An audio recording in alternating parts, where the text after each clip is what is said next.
used as money, not necessarily making money for themselves, which I'm sure goes hand in hand with it. But some of the earliest points in the Polish system come up actually written characters. Stencils of several of them. Here's a better view of one that has Moshka Karo, which is really West of 12 centimeters. Of course, this is highlighted in red. No, I'm kidding. It was just making me think, oh my gosh, I would use those now if I still did cocaine. I would do that tonight. I would get some cocaine tonight and buy a pack of those tonight and do them tonight. Do some fixed vapor widespread illiteracy, which was common to the region, and the fact that the Jews would use the Hebrew alphabet because Jews are ones who are working with the money primarily in small numbers, so it became relevant. We'll have a lot more to say about this. We really don't know she liked clams or not, but she liked sweet potatoes. Polish Jewry, but for the time being, this is just some of the archaeological evidence and I thought she ate a carrot because it was like a carrot, but it was actually orange sweet potatoes and not even a carrot. Now, when we look at why Jews migrated to Poland, Polish Lithuanian there are both push and pull factors, meaning there were factors which drove Jews out of Western Europe, and there were factors which she's a cutie, and we're figuring out her Halloween costume. We're thinking maybe Lydia from... No, we can't do Lydia. Excellent. It didn't come in an extra small. She can't do it. It's Lydia. Who is some of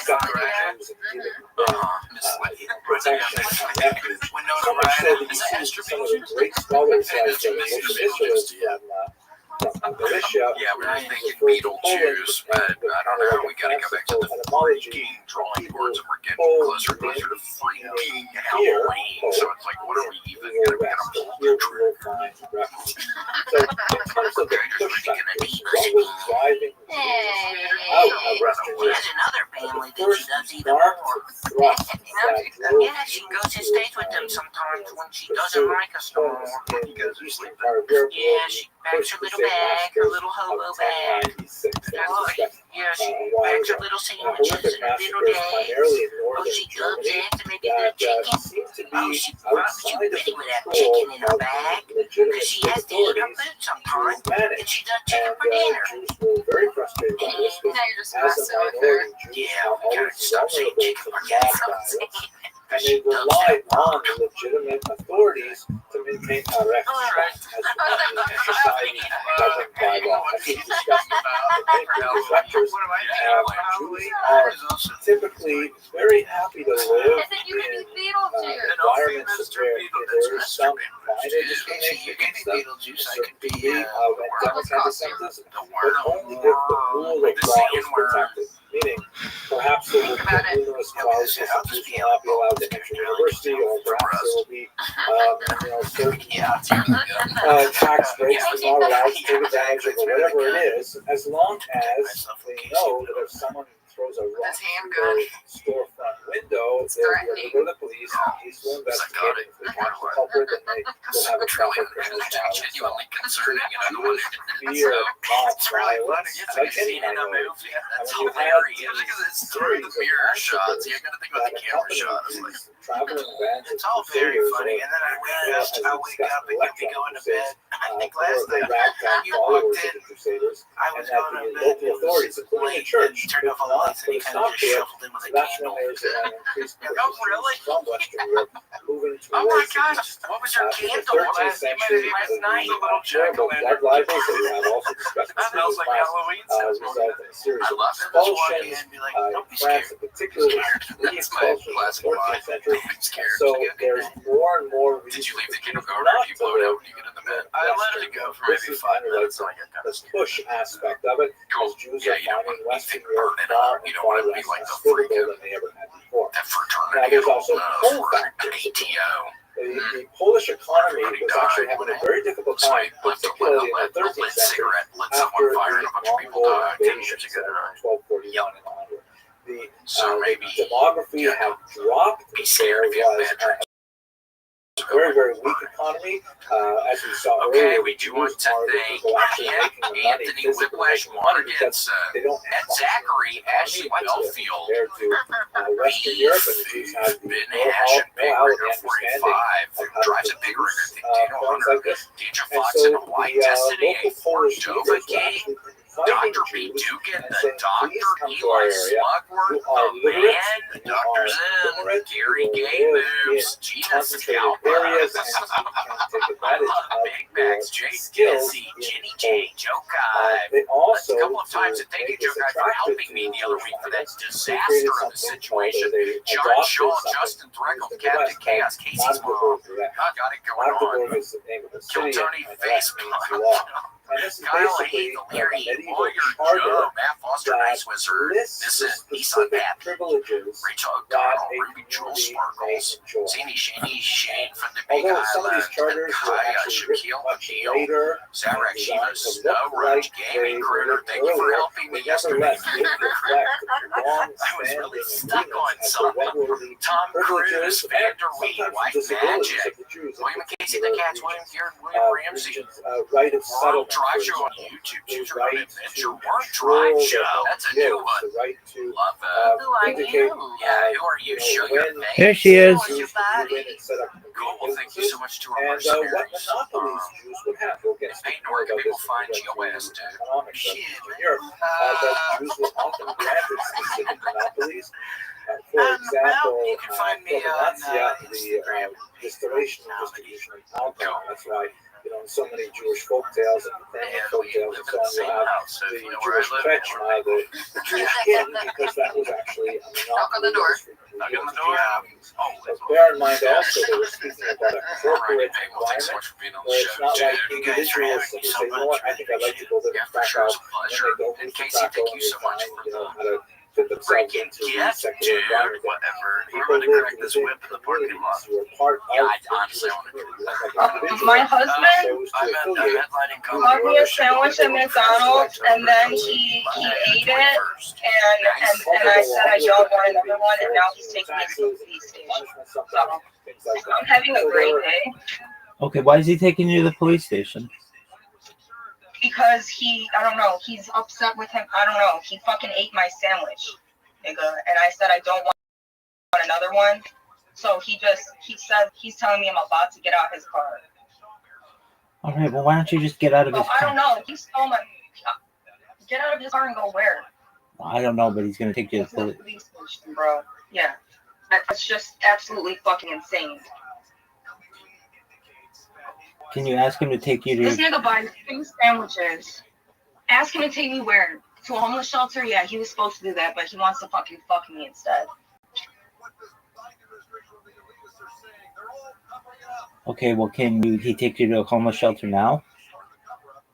No, he wants to take me to the fucking police station. Can you ask him nicely? Yeah, he can take me to a homeless shelter at 9:45, at fucking 4 p.m., at any time. I asked him to take me yesterday. Can you ask him nicely, would you please take me to the homeless shelter? Rabbi, it doesn't matter what the fuck is going, what I ask. Are you currently driving in the car right now?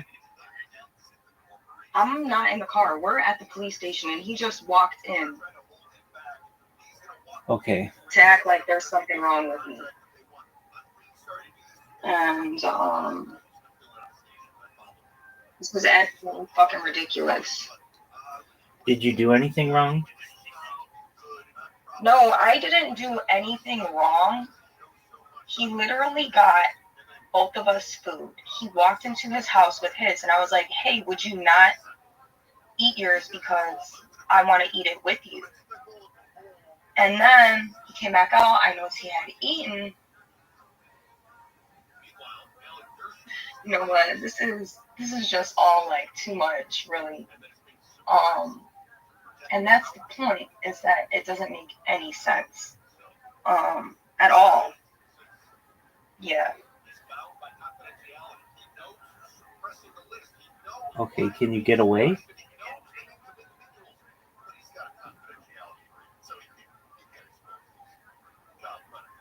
Yeah, I guess I'm about to go into this police station. I mean, I can't just bring all of my stuff into here. I don't know what the fuck he's on. So he's basically just gonna leave me here now and what, come back later?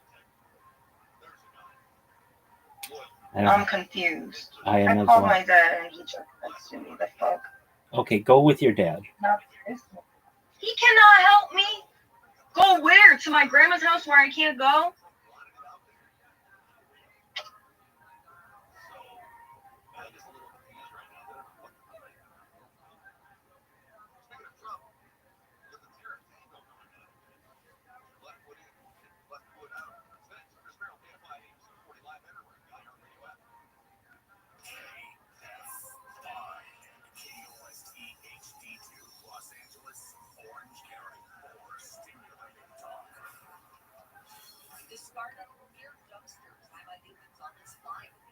So I'm asking where he's going, and he's saying, what difference does it make? I say, because my life depends on it. This is my life.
Okay, I'll be right back. Okay.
Showing its typical half-rate slowing. You're hitting the brakes right around Melrose, and it stays slow until you reach the 110.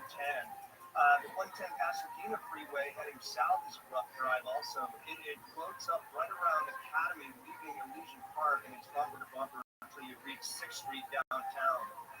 In Laguna Niguel on 73 southbound connector to the 5, look out for a cable that is blocking the right lane of the connector. And it's on the 5 southbound connector to the 22. That accident that was in the center divider has been now moved over to the right shoulder. Should be clearing here pretty soon. And in Moreno Valley on the 60 eastbound at Frederick, look out for an accident involving 2 vehicles. It is over to the right shoulder. With Southern California's most accurate traffic reports, I'm Trey Alexander.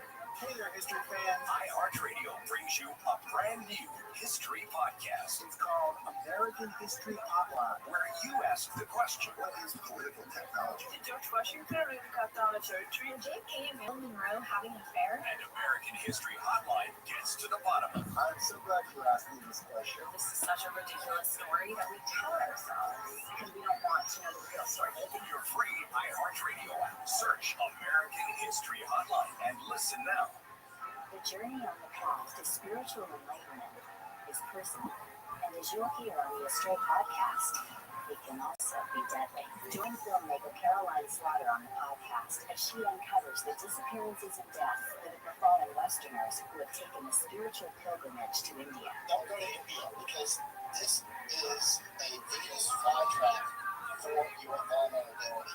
Listen to Astray on the iHeartRadio app or wherever you get your podcasts. Maybe William will be there. Maybe I will be there. I'll be in town. I think I will. Okay, bye. Thanks for joining us for this week's episode of The William Montgomery Show. Send your questions, artwork, and manifestos to thewilliammontgomeryshow@gmail.com. Leave William a voicemail at 737-471-1098. And never miss an episode of The William Montgomery Show by subscribing to The William Montgomery Show channel on YouTube and anywhere podcasts are sold. Check out William online at william.f.montgomery1 on Instagram. For more William Montgomery, check out Kill Tony on YouTube and check him out live at the Comedy Mothership in Austin, Texas every Monday night. Find more of me, Casey Rocket, at patreon.com/Casey Rocket. Follow me on Instagram at Casey Rocket. This episode of The William Montgomery Show was recorded at Record ATX Studios, right here in the heart of Austin, Texas. The William Montgomery Show is produced by William Montgomery. The anthem is sung by William Montgomery. The drums are sung by William Montgomery. The words are sung by William Montgomery. Thanks for joining us. See you next time. Shh, who the fuck said that? I'm trying to have fun tonight. Hunter Biden on the client list for Epstein. And so releasing that list would have been mutually assured destruction. Right? Recorded live in Austin, Texas, USA. It's The William Montgomery Show. Starring William Montgomery and the devious Casey Rocket. With the Tony Chin Orchestra. The William Montgomery Jr. Dancers. Oh, this is funny. As always, William is joined. That's when the cameras reset. Wow, that was really nice.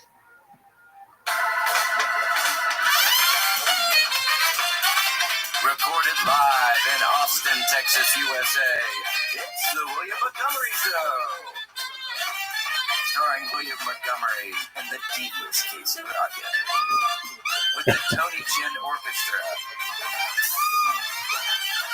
The William Montgomery Jr. Dancers. As always, William is joined by the lovely Erica. I'm Casey Rocket. And now here he is. The Big Red Machine, the Memphis Strangler, William Montgomery. You say a lady with the dark brown hair who was doing those shows kind of like Maury at that point in time. What, Ricky Lake? No, Ricky Lake was the blonde. Sally Jesse Raphael. Red glasses. Well, no, Sally Jesse Raphael looked like the weakest link lady. Yeah. Fair enough. Brown hair? It might have been. No, Ricky was black hair, right? Ricky Hey, Lake. brunette. Hard to say. Yeah. Who are What's we Elvis Grant? missing? What did Tyra Banks? Go ahead and Google that, Grant. Is it Tyra Banks? Yeah, Ricky Lake. You might have been thinking Ricky Lake. RuPaul. There's a lot of those. folks. Oh gosh, when is the new season of Drag? Have you ever watched that Drag Race? No. It's one of the best shows in show business. It's not cars. Yeah, it's not a car racing show. Oh. Do you know what it is? It's the pretty days that dress and get. Yeah, the drag queen. Yeah. Correct. Okay, we got a party. Yeah, Thinking Gorgiana. of Here's an Rosie option. O'Donnell. Gorgiana. Yeah, not thinking of Rosie. Oh, the lady right there. That's Ricky. Oh, I used to love Ricky Lake. She used to get me through those sick days. I know. Ricky Lake and Gilligan's Island. There was a bunch of Gilligan's Island in the morning into Ricky Lake, and that helped me when I used to have strep throat or something to that effect. I felt fancy when I watched Montel Jordan because he was not as like trashy. He always had motivation. Well, classy. Yeah, I felt classy watching Montel. An air of sophistication, for sure. Mr. Montel. And Maury used to be good before only paternity tests. They'd always guess. They would be like, guess if it's a man or woman. And then they'd have like obese toddlers. Hell yeah. It was really good. So I was guessing if the man or woman, and then obese the and fat then baby. they would reveal it like in a fan, like man, woman, and then woman. Fat baby. The big fat baby. Man, woman, Like fat baby. 600-pound life babies. You gotta be kidding me. The Bat Boy. The Bat Boy from all of the... Remember those magazines you used to see at the grocery store? What was that? National Enquirer. Yeah, National Enquirer. That was wonderful. The Bat Boy. He was always escaping from caves. There was always some saga going on with the Bat Boy. It was the stupidest picture ever. Yeah. It's like, there's no way that's true. Yeah, that one. That's haunting. It feels like 8chan and 4chan threads before they existed. Yeah. Oh, that boy. Oh, Prince William got an appendectomy. Oh no. Yeah. Some happened to his appendix. Yeah. You had to get it taken out. Wow, you got my childhood photo. Nice. That's kind of Why is that kind of adorable? our own little Bat Boy. I know. That is a sweet Bat Boy. What does Tommy Hilfiger shirt on it looks like? He's styling. That boy comes from old money. Ooh, that's a good thing to look up. Tommy Hilfiger shirts. If you're ever in the market for like a collared shirt, get on eBay. Look up vintage Tommy Hilfiger, and you're gonna get a shirt with that little flag on it, or whatever that symbol was. It was like red, white, and blue, but not a real flag. Red, white, and blue without the blue. Wasn't it just red and white? No, that was blue. Wasn't it white and blue? With blue on there? Mandela effect. I know. I know. Yeah, it was like the border. No blue. Order. And I'm sorry. How have you been feeling, Casey? Have you been feeling okay? I've been feeling a little better, always a little bit under the weather, but I think I've reached my final form, and I think I'm planning on growing. Nice. That's exciting. Not a problem. Looking forward to that. So, summer's coming to an end, but it's big boy fall. So, Q4. time to make some serious. Time to grow up. I know, grow up. Yeah, we gotta grow up in Q4. Is everything okay? Oh Gotta grow up in Q4. no. Oh no. If Oh my God. we were gonna take this route anyways, then thank you for showing out to the fullest. What? It's just too much. This is like, What happened? what the fuck? What do you mean what happened? The whole ass fucking shenanigans. What the fuck? What happened? I don't know. I literally don't know. What do you mean you don't know? You literally don't know. Are you at the police station? No, we're not at the police station anymore. So they just let you go? No, they never fucking took. I didn't do anything wrong. What the fuck you think that is? A fucking homeless shelter? They gave him a piece of paper that, like, I guess if it's not at capacity, I could stay there. But the point is that that's exactly what the fuck I've been looking for. You know what I'm saying? But why do you gotta act out like that? Like, and really, really act out like that? So it's hurtful to my ego. Like, I didn't do anything to deserve this shit. You know what I'm saying? There needs to be like an even pull, and there just isn't. So, I mean, it's not up to me anymore. Can he take you to Fuck? Can he take you to the homeless shelter? Yeah, I'm pretty sure that's where he's gonna take me. Good. The fuck? But then I need all that attitude and all that acting like I'm nigga talking about, oh, I thought you were playing a joke on me as I just played a joke on you. No, we didn't need all that. That was weird and fake. Ugh.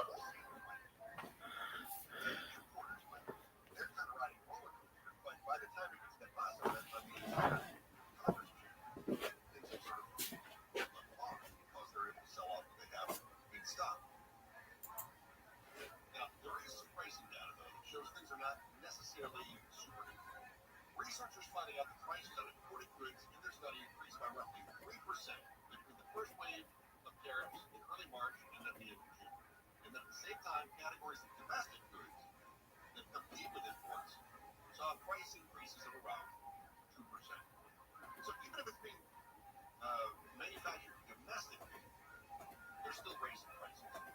Because if their competitors' prices are going up 3%, they can go up 2%, make more profit, and still come in below what the competitors are selling at. Which is exactly what was predicted. Domestic producers are raising prices because they can. It is interesting to hear, and you will in a moment, some of the bigwigs on Wall Street who are saying, I mean, Trump is playing this really well. This pattern is something that is predictable, and people are figuring it out right now. But how long can you play this game? We're going to find out just how long you can play it. I want to hear more whether or not you've seen any of the tariffs or maybe surcharges on your bills. When you hit that talk button on the iHeartRadio app, KFI AM 640, live everywhere on that app. I think Gonzalez live from KFI. I told him that the reason that we never had our second child was because it was going to be a psychopath. And that's what I found out today. I don't know if that triggered something, but that's all I have. How are things with your mom? Wouldn't know. We can't talk to her. Well, she says she loves me forever. I see her in the videos of my son. Did she send them to you? Did she send you videos? No, she can't. She sends them to him. Earlier today, I asked him to get videos and pictures of my son, and he got some from her. And I was kind of fucked up about how, like, in the video, she's, like, the videos are directed, like, to him. Like, it's like I don't exist. You know what I mean? Well, she's not allowed to communicate with you. You can't blame her for that. I can if she's the one who decided that based off some line-ass bullshit.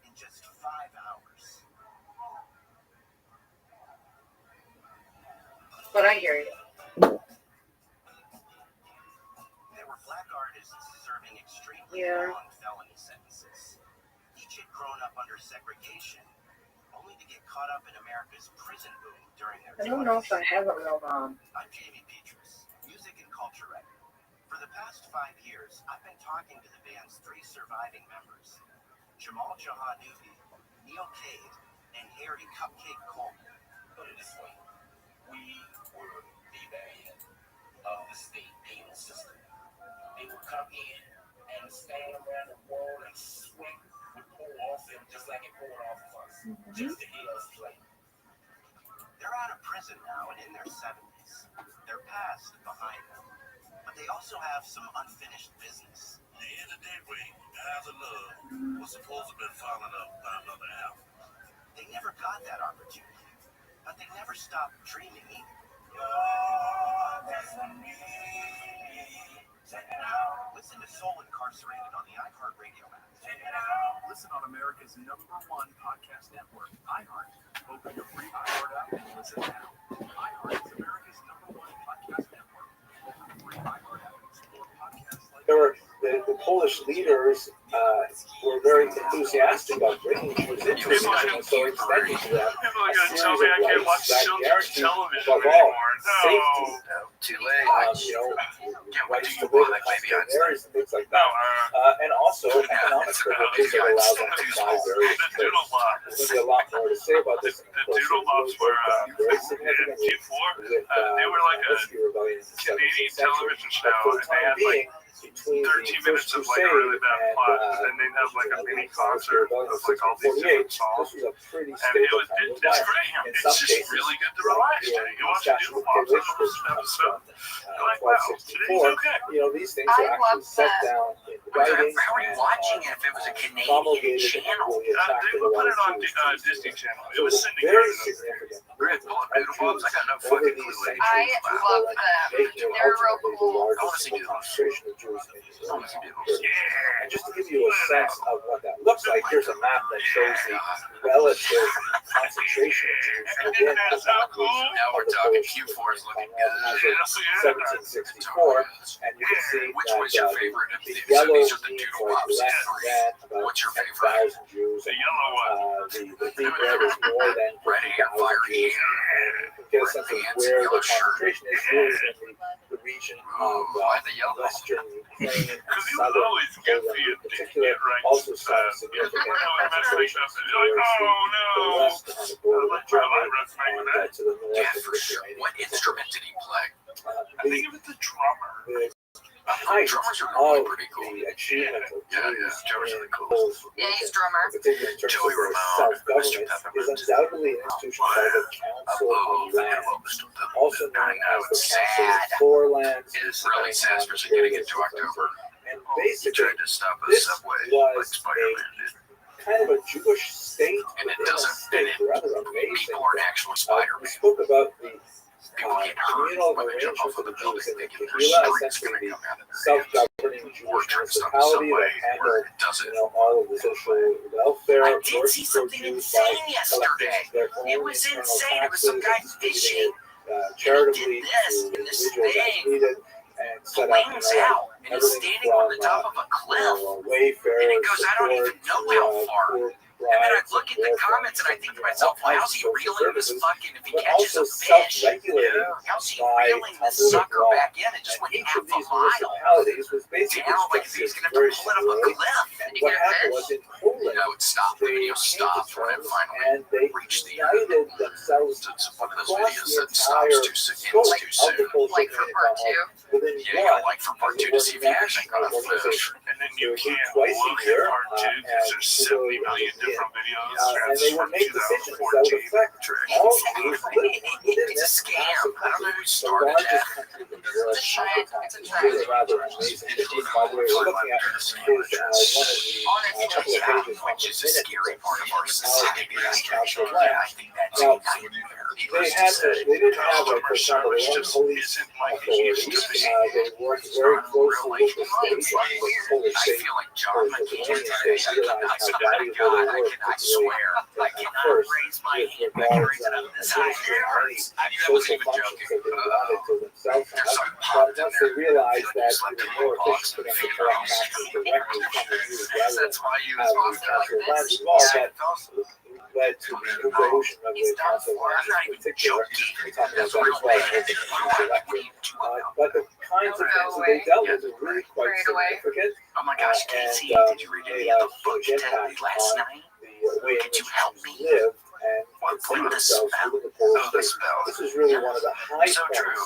of Very the interesting. Getting into Jewish magic. So I've been getting into ritual magic. Most of Hermetic Kabbalah. 1648, where Jews rebelled, Poland as Mostly ruler, Hermetic Kabbalah. golden era So it's for not for the Jewish weak of civilization. mind or soul. So I Comparable in would many probably ways to what suggest we see random. happening earlier Yes, in Spain, before that So in like I said, Macedonia. Sorry, It just would kidding, Grant. result in a kind of a Polish-Jewish See there? synthesis. Or he changed the Very picture so he similar must in be many there. ways He to the didn't German respond Jewish right there. It was synthesis just a of the little rude. 19th A century. little rude. But of Sorry. course, That was a good one. You when got we me get to the good. 20th century, we see it all unravel. There's a That little would be a bit of ass in that. Little For the time being, condescending. I hope you enjoyed this lecture. My turn. If you did, Yeah, please Grant, subscribe. I'm into the I like phone to see later, the dude. numbers go up. It's If you actually answer very the exciting to see that there are a lot of people who enjoyed yours. Oh, yeah. And He's even better than I am. yeah, I guess that's it. Thank you very much for listening. I have like a Better Call Saul attorney. Anyways, I've been practicing little spells. They're called glamour spells to try to make me more beautiful, try to influence people around me. So I'm gonna cure William's shoulder as soon as we get off air. Thank you so much. Yeah, and it's my left one, so we can't accidentally do my right one or something. Because the right, okay, but the left one is what I really need work on. Keep upping it. You gotta be 100% because if you're going to be on RuPaul's Drag Race, you got to be able to sashay. Hello and welcome Right? to Oh my God! Sorry, I didn't want to break the news that you were going to be on RuPaul's Drag Race. Yes. You got to be on 100%. We just got his first pair of heels. Though. stage in Listen 3 times and you'll get the one. They're Yeah, big. 3 times and P. Terry's. Sometimes spelled A-C-H-A-R. Oh, sir, there you go. Literally, That was clicked 3 times. P. Terry's. I ate that shit last night. Man, I love that stuff. It's a contrast to their predecessor. I love thinking about P. Terry's. The fries are so good.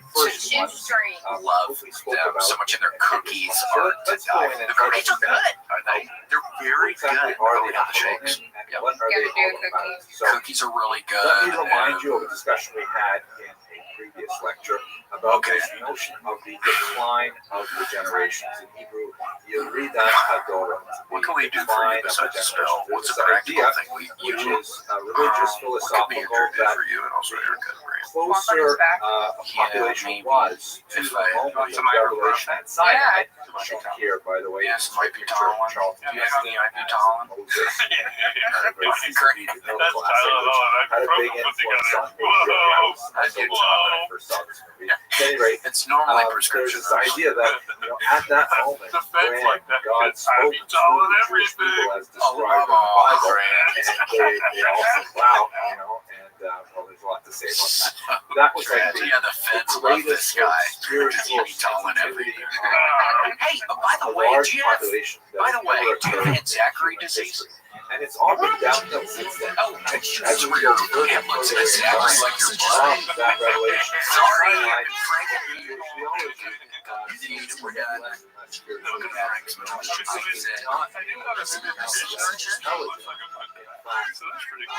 You look like you have a bunker very for big your thing dad. that goes along with the prior generations that later generations storage for a host of reasons that we don't want to understand, but more basic, much more familiarity with social innovation, technological innovation, more material that might not have been available to early generations. Just on a simple technical level, my phone has the entire Talmud and all of its commentaries that I've ever been able to hear on my regular anyway, we are living in the 21st century at my books that 500 years ago was called Is 1,000%. but the notion that in Jewish history, many of the more indigenous philosophies population We can get this thing in back terms of down how and far plan. away we are. I'm going to do So we have, for example, that's why we are raising money. generation of Sinai, which is called the Jewish Day after the generation of knowledge, because they fulfill what I say from the foretells of God, despite So October we're raising then you have like summarizing the major level to the post out running and that was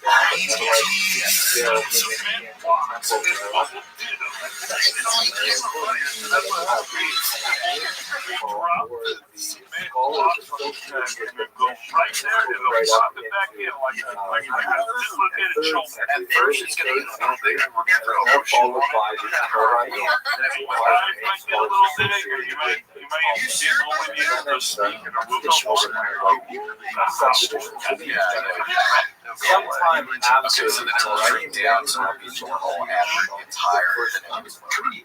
they represent such a huge shift in I sometimes make a leave of mine because I don't have. that they have a whole lot of I know myself. I was like, series. I believe that is more about the thank y'all. That's where we are right now. Seriously, thank y'all. You need to win. Scholars after this Wait, what do you mean? You had some sort of thing. You said just a second ago. You said what happened to my head or something. early 21st century thinkers, but I was getting close to that as let's finish up what exactly are we It's a yellow. I know yellow's my favorite color. So No. the characteristics of Really? What's your favorite number? something that I haven't read a lot about it.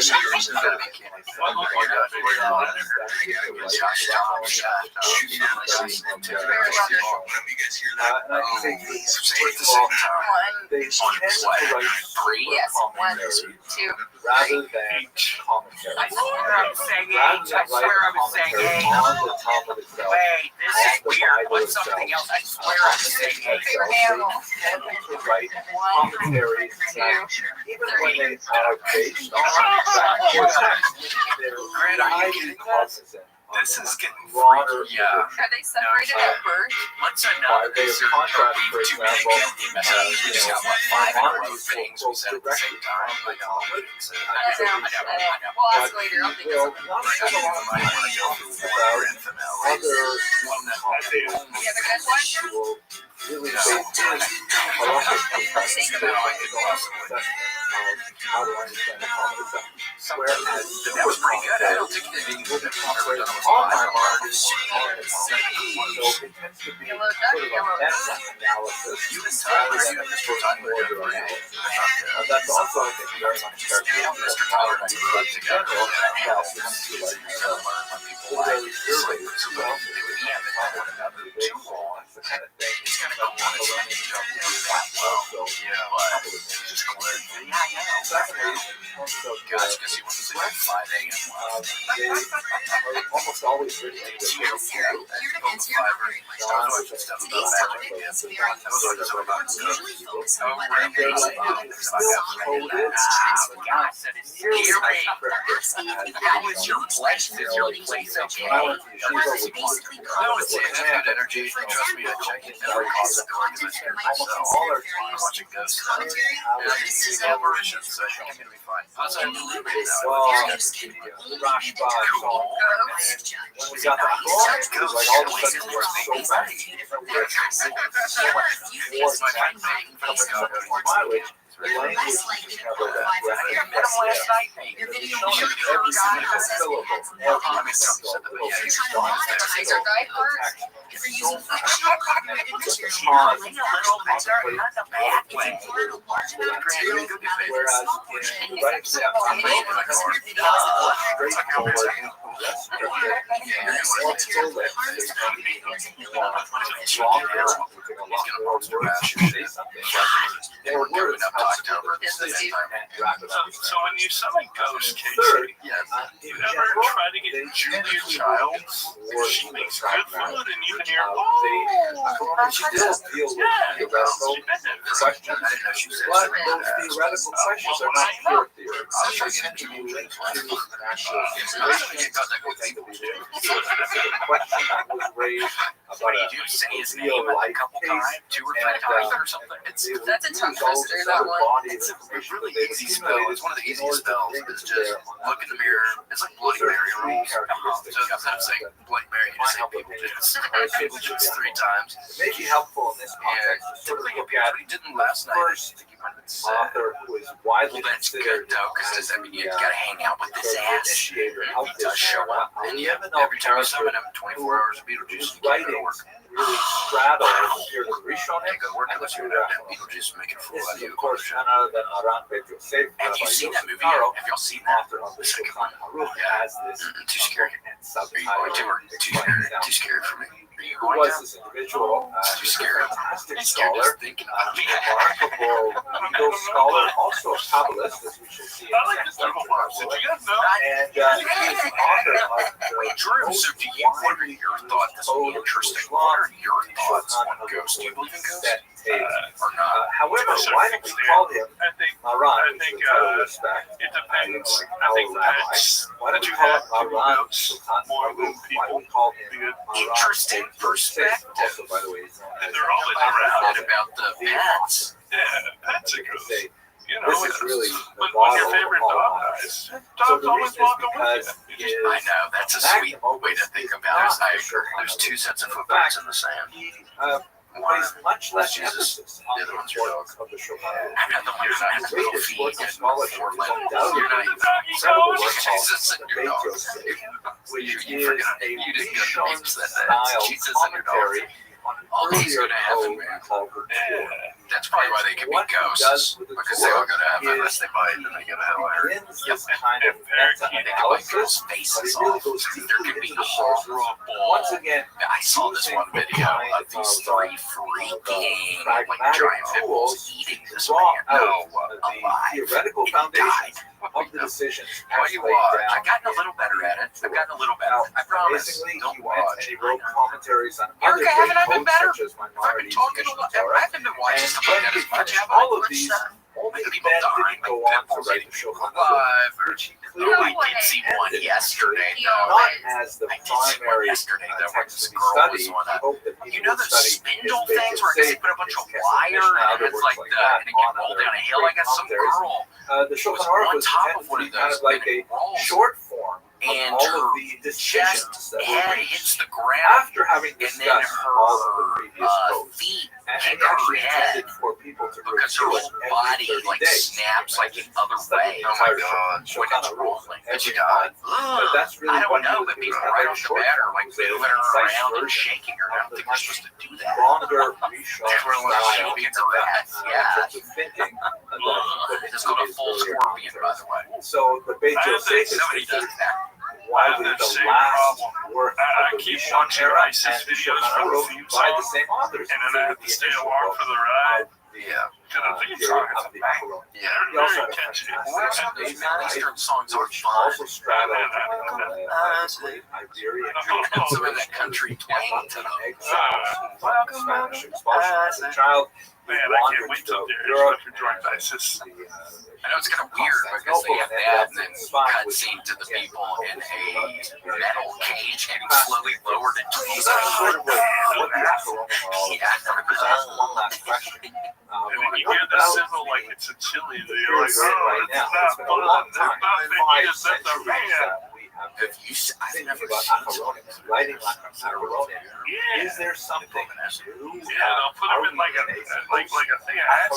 You'll hear like Period. So there are definitely Aharonim So they're who are alive for a still little alive bit. and Yeah, well, you hear- and working. yeah. Kamenetsky is one of the Great greatest people. rabbis, very widely respected in Israel. Whose work It's like really dying belongs in acid. to the genre of They drown them like It's an interesting kind of development. That, again, I'm kind of going out on a limb here. This is not really my show the area Trevor of Nash expertise. They footage. say that historians shouldn't talk too much about our Thank you. own times because we're like Like pressing for the first thing, and the second thing, then But the third thing. when I look at No like order. new books Please. on Why were the pimples Jewish eating thought, man? particularly Do you in know? I don't know. I think he was drunk. I think it was in a favela somewhere or something. It was like in another country, and they just got his ass. It's like he passed out, and then they got his ass, but he wakes up and they start eating him. assisted by technology because now I know. if you want Yeah, that'd be a hell of a everything way to that's go. ever been Dogs written eating. on even the most Could you arcane imagine a bunch of subject, little it's gators simply eating a you? Google search away. Oh, Obviously, but there's gator some does me. specialized database Gator and would so never on, try but to eat me. it's accessible. Wow. And Oh so my all of a gosh, sudden, what a person else a can joke accumulate is? an Are you going to incredibly see that new one? broad Yeah, it's a good grasp of I can't wait to see Joker 2. Follow you. anywhere been written It's a about a musical. specific It's a issue musical. and write What a does that book mean? about It's actually a musical? I guess they just like sing numbers every once in a while, and interesting. I don't know. I'm sure many Well, they people got Lady watch this Gaga. with the Yeah, custom I guess. that on the holiday of Lady Gaga. Hanukkah, Erica's a one big should Lady Gaga eat fan. foods associated with oil. I Right? love The Lady oil Gaga. is put in the Keep fun. Hanukkah, the Lady candelabra, Gaga, and she so on. was in One of the most an common episode of foods Sopranos. is I didn't potato realize latkes and also donuts, Before she was which famous. are known in Before they were stars. Before she was a in star. Israel and in Jewish neighborhoods all over That's the what world, happens, you'll see dude. lots and lots Yeah, of Get on something like The succaniyot, Sopranos and you turn that a are blast baked and available off for this holiday. into a They stardom. tend not To a to be stardom. Sorry, my shoulder. My shoulder. Donuts, they don't have a hole in them, but they Would are you make out hollow Lady and Gaga they're for typically $100? filled with jelly or custard. Yeah, You know how many chicken nugget meals that is? Hell yeah. There's a reason for this. How many what? And Chicken just a nugget couple of meals years from ago, this McDonald's. remarkable, Many. perhaps How many is it? post-Aharonic work came out, so-called Sefer Emek HaSufgani, Now I gotta the calculate. book of the Valley We'll of say the about Donuts. And the subtitle reads, Okay, a little more, because 7 it's sounded all with about the inflation, how custom expensive of the giving MFers are getting. donuts Maybe on the holiday Connecticut, because you know they be It's expensive in massive, Connecticut. Yeah, actually. real Hundreds of expensive. pages, all about Yeah, shit, eating real donuts. expensive in Connecticut. So That's why kids part take of me wants to think that this No, I'm is kidding. really I'm actually most I'm going there soon. I don't have to go. I get the pleasure to go there. It's a privilege. Yes. Are you gonna get Connecticut pizza? we can That's a thing. these massive What is it? works What is it of like? What Jewish sort of law what kind of thought pizza is that? related to It's something supposed to be better as than New York. mosaic I as mean, it's the supposed to be better than New York. It makes You me should think, get a pizza and then what's go to next? Bridgeport, Connecticut, What and see are my we man supposed to William like? Montgomery. I don't know how long That's this how you know it's lasts. Bridgeport, you guys. I do my Great research. thing on the horizon, but You're completing each other's little at any minds. rate, You're, I you might hope be you found Williams. this You're just the right age to be Williams. You if really did, are. please consider subscribing and getting Are you involved born in the channel. It's really nice to see so In a many manger? people really interested in Jewish history. In a manger? Thank you very In a much for manger. watching. Oh, baby. Like a little baby Jesus boy. Yeah. Well, yeah, would you, if you could be one, baby Jesus, baby Moses? Choose now, off the top of your head. I could be Moses? Oh, So cool. My name will be Moses. you part the Red Sea. Yeah. And destroy them, but didn't he kill a whole bunch of people with that? He drowned, and that's probably a vicious way to go out, man. That dude killed those people. Which there was video footage, so we can watch it, right, William? Didn't he also kill his son? Oh. No, he tried to. He was going to, and God told him not to. So that's why you gotta be careful. He's a good listener. Baby Moses. I know, because that couple, remember those two ladies who had the kids and they drove off the cliff with all the kids? They were listening. They were listening, and they shouldn't have been listening because that was the wrong voice. Oh, that was Maury Povich. It was Murphy Povich. He's Marvin Let's have a look at it.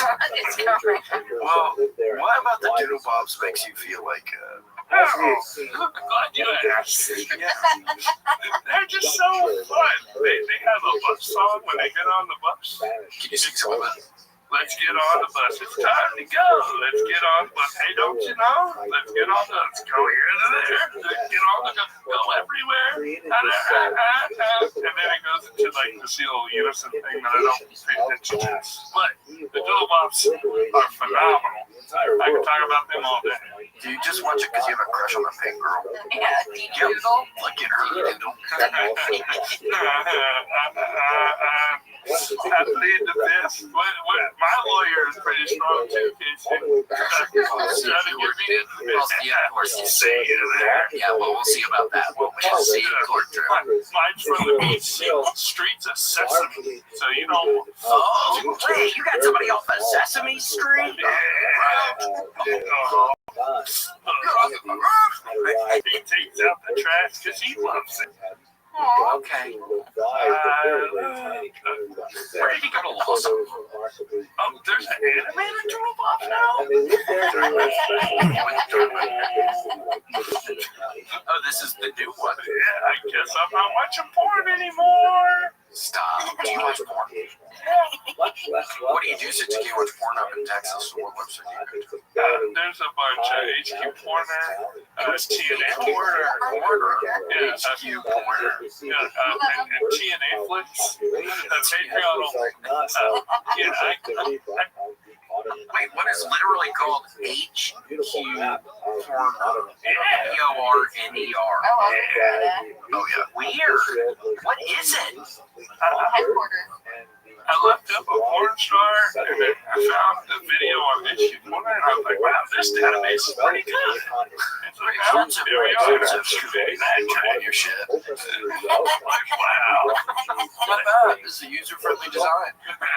Man, they had all the stories. Monarchs of the Iberian Peninsula for moving up what they said of the Cranking that back. Yeah, He's cranking on that. Raising the cream. That's how you In particular, it's not connected. You gotta go from the balls and then. A lot of Jews were attracted to Get the ship smashed up. So cool. Owners are so sick.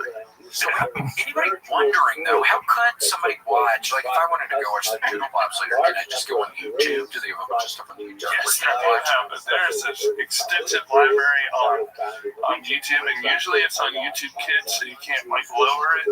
But that's okay because you'll just want to be paying attention to the awesome stage presence that they have, and just there's a bunch of stuff about the Doodle Pops that's great. They have a guy named Bob, the bus driver. They had The characters. yeah, there's a black lady there that's real nice. And a very strong, independent, fun lady. Cool. Just works with the Doodle Pops. Yeah, Cool. Just a friend of the company. there's Bob. There's Bob. What up? Then she opens the bus and sings a song. He looks like an older aristocrat with his thing on his shoulders. Like a It's like I'm laying off my gambling bet.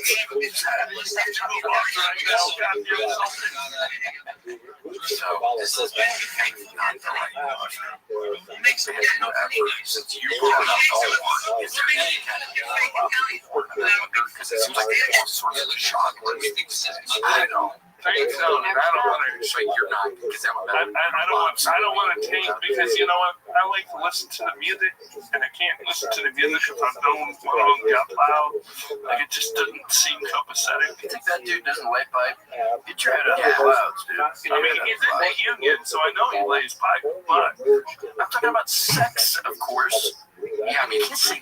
Yeah, dude, they do. most porns got a union. They gotta have a union. That's how they get tested. Well, some states. Yeah, maybe some places. You mean everywhere? There's Maybe not in Connecticut, but everywhere else, they probably test because they gotta test them to make sure there's no AIDS or anything. Their blood work and all that. But then there are probably a bunch of pornography now that's like home, like amateur. They're probably not getting tested. Nope. It's gone fully indie. Yeah, I mean, it's indie porn now. That's what's dominating the porn scene, I think, right now is indie pornography. Like Indianapolis porn? Indiana Jones. Oh, The last thing I would want to watch is Indianapolis porn because chicks there are so plain. Whoa. Yeah, I mean, Indiana, it's like, what even, where even is that state? I can't even find this state on a fucking map. It's by like, they probably put everything bagel seasoning on the pussy. They're like, this needs a little pizzazz. That's kind of cool that they put the everything bagel. That's almost too much for me. I don't really even ever get the everything bagel. What's your bagel order? What if I'm feeling happy or sad? Happy, because just watch the new 100% Maybe just the sausage and cheese bagel so much I've been feeling sad. Give me He wants an egg bagel toasted with cream cheese. He wants a cinnamon bagel toasted with butter. It may be related somehow to the word sphere, if you haven't seen So basically, the first bagel butter right now. He's too sad. This hasn't been switched on. It's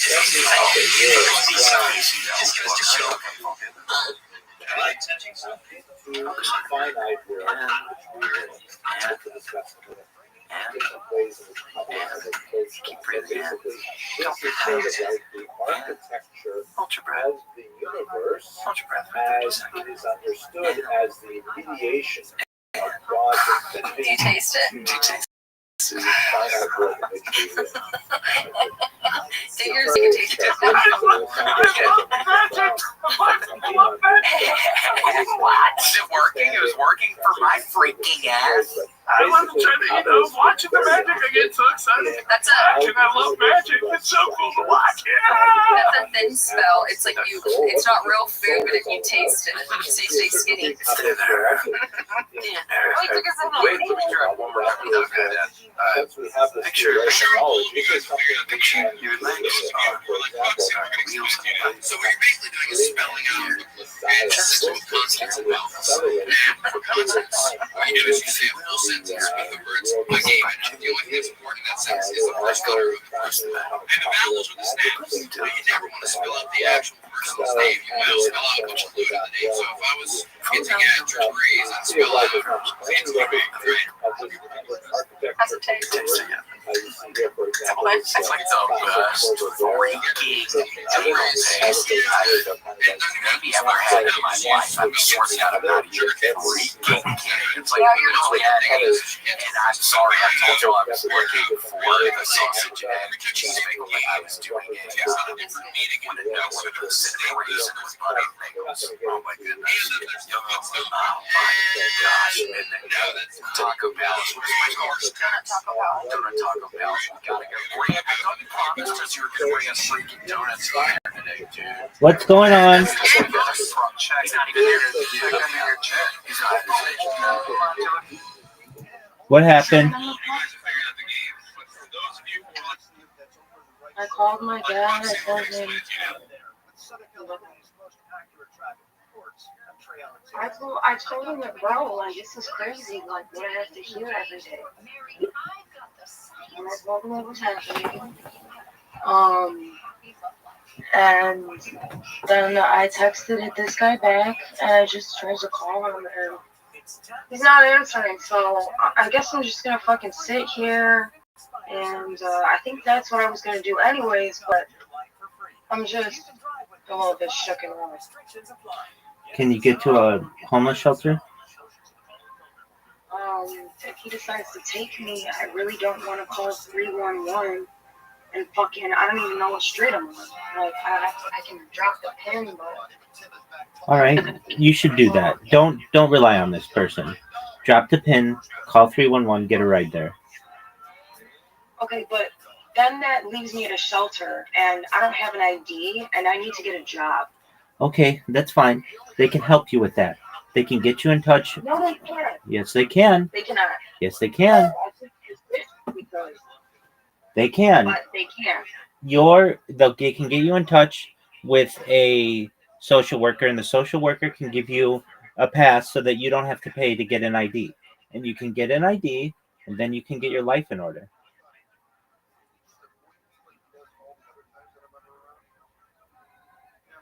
I'm just confused as to why it has to go this way. I'm not sure why it does, but it does. And you need to get your life in order. So the first thing you need to do is drop a pin, find out your location, then you get 311 to come pick you up. They'll take you to a homeless shelter. At the homeless shelter, you need to say, I need a social worker when you have an opportunity. You'll get one tomorrow. When you see the social worker, you say to them, I don't have an ID. Let me finish. I don't have an ID, and I need one. Can you please give me a voucher so that I can go to the DMV and get an ID without any money? Okay, so let me tell you what I don't have the mental, physical, or spiritual fucking energy to do. Fucking take my ass on the bus to go get a fucking ID myself, by myself, with nobody to fucking walk with me. I can't do that. It's not possible. I need a fucking caretaker. The fuck? A good idea for somebody who's capable of that, or else I would have already done it. It's the summertime. You're able to walk.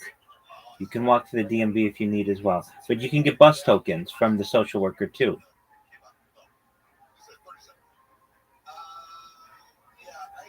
You're right, I can. But you know what? I think that recently what the fuck I just went through, besides the fact of what the fuck I just stated that I know is what the fuck I need, it doesn't matter what time of day it is. It doesn't matter where I'm at, and if I have the means to get there. I don't want to be walking anywhere fucking alone. I just went through this shit 2 times in 1 year, and how many times in one lifetime? That's not, what the fuck, that's not right. The fuck? Thanks for listening. Those are nice ideas. I'll use them if I have to. When I have to.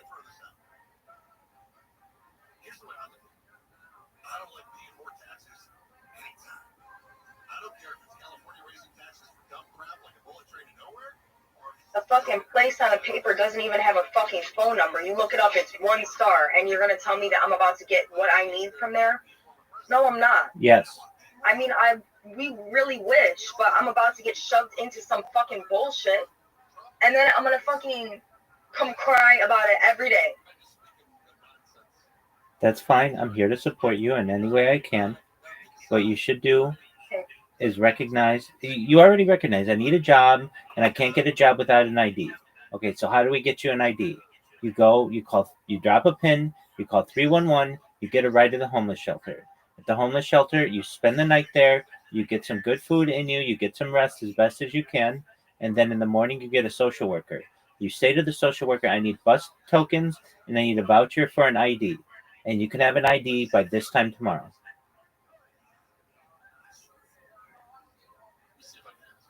No, I couldn't have an ID by this time tomorrow. Yes, you can. You just need to get a copy or a replacement one. They don't have to go through all of the rigmarole of getting you a brand new ID. You're established in their system already. Yeah, but it's expired. I need to know. Okay, that's why you can go to the DMV or to the homeless shelter. They can get you in touch with a social worker. The social worker can get you in touch with bus tokens and a voucher for a no cost ID. You go to the DMV, you give them the voucher, and they can give you a new ID without any money, and it won't be expired anymore. And then you can get a job. You're bilingual. You're an attractive person. No, I'm not. What do you mean you're not? You're bilingual. Not fluently for the fucking area that I live in at all. Well, good enough. And it's not. No, really another. Okay, nevertheless. It's actually more difficult to find on schedule. Nevertheless, you can show them that you're a hard worker, and that if you're just given a chance, you will do a good job for them. Frankly, what you really need, and I mean this, is you need to talk to talk to a social worker about getting permanent disability, because you have some mental. Yeah, I put in my fucking case for the second time. I don't need to talk to anybody about it. Thank you. Okay. You're right. I should have appealed it when they denied it the first time. And yes, I will wait a whole ass fucking year for that shit. I know it takes a long. I will get a CAT scan, and I will add that to the fucking paperwork so that we can see that it is indeed still there. Thanks for the fucking advice that I already fucking used. I really appreciate it. At least we're on the same page, not trying to be an asshole. I understand. You don't deserve that. Thank you. I understand that. And I know it's a really difficult to get disability. But if anybody who needs it, you do. And you should know that when you get it, that's going to be the answer. Then you don't need a job. Then you can just worry about taking care of yourself. You know how that sounds? It sounds like a good idea for a little bit, but at the end of the day, it sounds like those two words that we hate most. The G and the R word. And what's a G and R word? Gay and retarded. It sounds like a gay and a retarded route that I have to take because somebody fucking cut off my shit. A bitch don't need shit. A bitch is totally operating 100% fine. But this is a route that she must take. Can we just recognize that for a moment? I don't need nothing. I need the same thing that everybody else needs. But for some reason, it's really hard for me to get it. Why is that? Not because there's anything fucking wrong with me. I'll tell you that much. Okay, thanks for listening. You're welcome. Fucking need disability. I need a fucking job. Thank you. Either one. But here's the thing. Even if you get a job, you aren't mentally stable enough sometimes to be able to hold on to it. No, I'm actually mentally stable enough all the time to hang out to my jobs. I'm the one who walks away when I'm ready for a job that has higher pay. That's a good thought, though. Okay. Well, then get one. I will. Thanks so much for your help. Let me know if you're pregnant or anything. Let me know. I don't. Did you say let me know if you're pregnant? No. We already know. We already know about this. We don't need to talk about it anymore.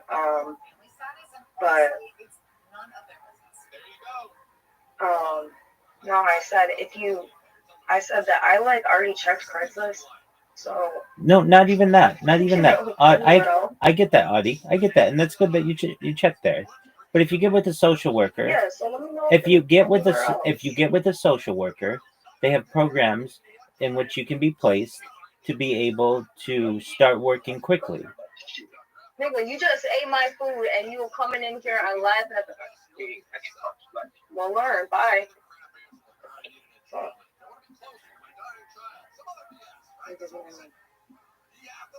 Nigga said you could talk to a queen and he gets talked to like shit.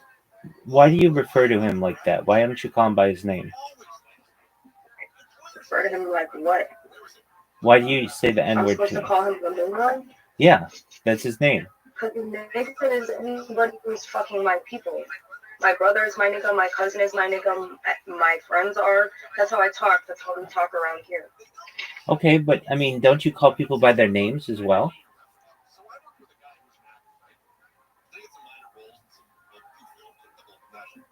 Yeah, you can. I mean, why do I get called disgusting whore?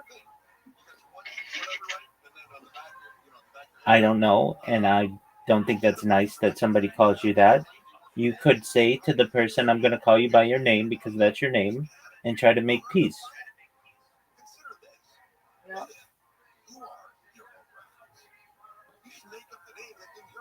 I don't think that has anything to do with what's going on right now. Okay. But I'll try it. I'm never going to say the N-word again, even in slang, and I'm only going to ever call you by your name. That's great. And I will never do that. Rabbi Shlomo Alphabet, the author, among others, of Lefant D, the famous hymn that's sung on Friday nights in synagogue. He was one of the earliest Kabbalists that came to this region. And then you have his son-in-law and his greatest pupil, the Ramak, Rabbi Moshe Cordovero, who hails from Portuguese refugees in Spot. And then the Ramak students, the saintly Arizal, Yeah.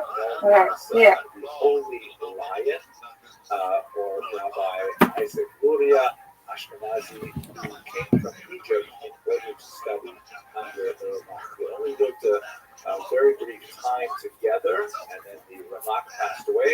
The Ari would pass away not much later after that. One of the tragic aspects of the lives of Kabbalists is that they tend to die very young. But at any rate, so many of them are concentrated within this short period of time, really about half a century, in the middle of the 1500s, in this The last 5 seconds. tremendous amount of activity. That's not the problem. One of the key distinctions that I will mention between the Kabbalah of the Ramak and the Kabbalah of the Ari is that the two of them, the teacher, Rabbi Moshe Cordovero, and the student, Rabbi Isaac Luria, had a difference of opinion as to how the universe came to be the way it is. Specifically with regards to the question of why does evil exist. For the teacher, Rabbi Moshe Cordovero, evil was, as it were, built into the system, that it is a natural consequence of the way the spirit are designed. Whereas for the Ari, evil was created as a result of some kind of early cataclysm, which he termed the Shvirat HaKelim, the bursting of the vessels. Put very briefly, He wants to know about your pregnancy. He said, why did I stop talking about the pregnancy? I said, because helping my male friend with something. Fucking shoulder. You want to talk about your pregnancy? Looking down like that. So now you're pranking. Check really quickly. Really aggressively. Don't do it, William. It's not worth it. He's trying to throw your shoulder out of the socket. He's trying to get me to hit my head on the table. That's what he's doing. Bring your mics back close. Okay. There you go. But basically, that's Sorry, Greg. I was trying to kill us for cash. Call JT. Where do you guys know how much insurance I have on you? Life insurance? What does that mean? Took out a big policy on you guys. So does that mean you do that and you kill us? You get to bank on that? I don't think we connect the dots. I'm just saying that I have a big policy on it. He says I'm chosen by proxy, I guess. Bullshit. I suspected it, but I didn't have the evidence, and now I do, so I'll see you in court. Are you hearing all this, Drew? We've been dealing with this shit now for what? Years? And it's never really come to a head like this before. It's just very interesting. And thank you that you can be here with us on a day like this where it's really things are like hitting the fan. Not really hitting the fan, but yeah. I get cookies at court, so I'll be a witness.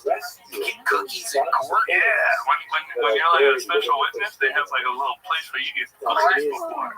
Hey, cookies. Have you ever eaten those before? Have you ever been a special witness? I'm always special, but I've not been a special witness. Okay. He's working on it. Still time. You're 34, 32, 33. Oh, Jesus.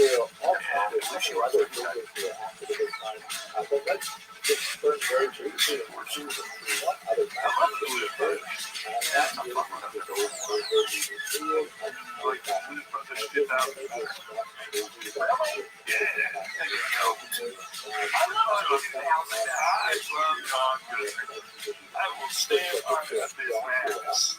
He was great. He's the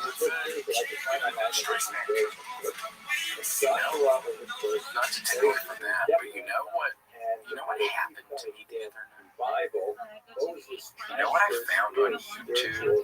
I found some person who uploads these old commercials from Memphis, Tennessee. It's all these random dates. They must have just had their recorder going and recorded all of these television shows. And I swear to God, I spent 4 or 5 hours on Friday and Saturday night in the hotel bedroom watching these old commercials, like for local businesses. Yeah, for Memphis, it was just Memphis, and it's like random dates, like 89, 94, and then every now and again I recognize a commercial that gave me a sense of accomplishment, and I can go to the next video.